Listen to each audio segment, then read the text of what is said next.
উমর রাদিয়াল্লাহু আনহু ঠিকই বলেছিলেন আজকে থেকে এই 1400 বছর আগে, যে ইসলাম ধ্বংস হবে যখন দেখবা তিনটা বিষয় সমাজে চলছে।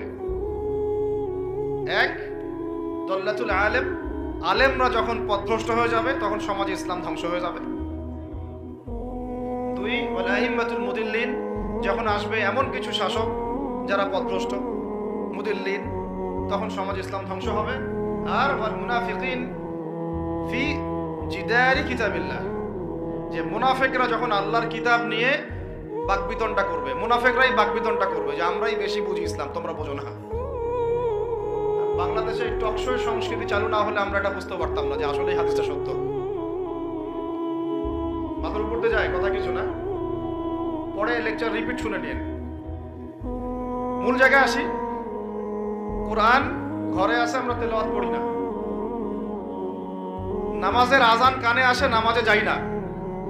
শেষ রাত্রে আল্লাহ পাক প্রথম আসমানে নেমে আসেন, কিভাবে নেমে আসেন আমরা জানি না, ওইটার কাইফিয়ত ব্যাখ্যা করার আমাদের দরকারও নাই। আল্লাহ পাক বলেছেন, বাস ঈমান রাখি।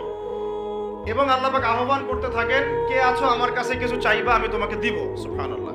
কে আছো আমাকে ডাকবা আমি তোমার ডাকে সাড়া দিব। কে আছো আমার কাছে ক্ষমা চাইবা আমি ক্ষমা করে দিব। এইভাবে ফজর পর্যন্ত আল্লাহ পাক আহ্বান করতে থাকেন। আমরা ওই সময় ফেসবুক টেসবুক চালাই, রিল্যাক্সে ঘুম দিই। তাহলে নামাজের আজান কানে যায়, নামাজ পড়ি না, কোরআন বাসায় আছে তেলাওয়াত পড়ি না, খুলেও দেখি না, 40 কুলখানি বাদ দিয়ে। আর শেষ রাত্রে আল্লাহ পাক আহ্বান করতে থাকেন, আমি উঠে ওযু করে 2টা রাকাত নামাজ পড়ে একটু দোয়া করব, সেটা পারি না। এই আমি আবার যখন দিনের বেলায় এলেম শিখতে যাই, এমন জায়গায় এলেম শিখতে যাই যেখানে নারী পুরুষ একাকার অবস্থা, ফ্রি মিক্সিং। আমি এমন এলেম শিখতে চাই যে এলেমটা আমাকে 20 বছরে 20টা সূরাও শিখায় না, 20টা হাদিস আপনার মুখস্থ নাই। আমি চ্যালেঞ্জ করতেছি আপনাকে, 20টা হাদিস আপনি দাঁড়ায় বলেন, ছোট ছোট হাদিস খালি। যেমন আমিরুল মুমিনিন উমর ইবনে খাত্তাব রাদিয়াল্লাহু আনহু قال قال رسول الله صلى الله عليه وسلم انما الاعمال بالنيات وانما لكل امرئ ما نوى فمن كانت هجرته الى الله ورسوله فهجرته الى الله ورسوله ومن كانت هجرته الى الدنيا يصيبها او امرأة يتزوجها فهجرته الى ما هاجر اليه। এরকম ছোট ছোট আপনি আমাকে 20টা হাদিস শুনান, যারা 20 বছর পড়াশোনা করেছেন জেনারেল লাইনে, দাঁড়ান দেই কার সাহস আছে। এই হচ্ছে আপনাদের শিক্ষার অবস্থা। তারপরে আপনি আবার যখন চাকরি ক্ষেত্রে যান, ঘুষ ছাড়া আপনার চাকরি হচ্ছে না। এই হলো অর্থনৈতিক জীবনের অবস্থা। আবার চাকরি ব্যবসা বাণিজ্য যাই করছেন, এর মধ্যে ম্যান্ডেটরি মাস্ট বি সুদ আছে। কি আছে? এই মাপে কম দেওয়া তো আছেই, অন্যের সম্পদ আত্মসাৎ তো আছেই, পণ্যে ভেজাল দেওয়া তো আছেই, তারপরে সিন্ডিকেট তো আছেই। আর সুদের সাথে সম্পৃক্ত না হলে তো আমাদের ঘুম হচ্ছে না।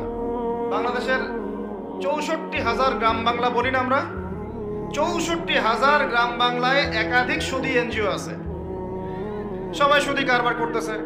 আমাদের মা বোনরা ওখানে সমিতিতে নাম লেখাচ্ছে, আমরাও নাম লেখাইছি অনেকে।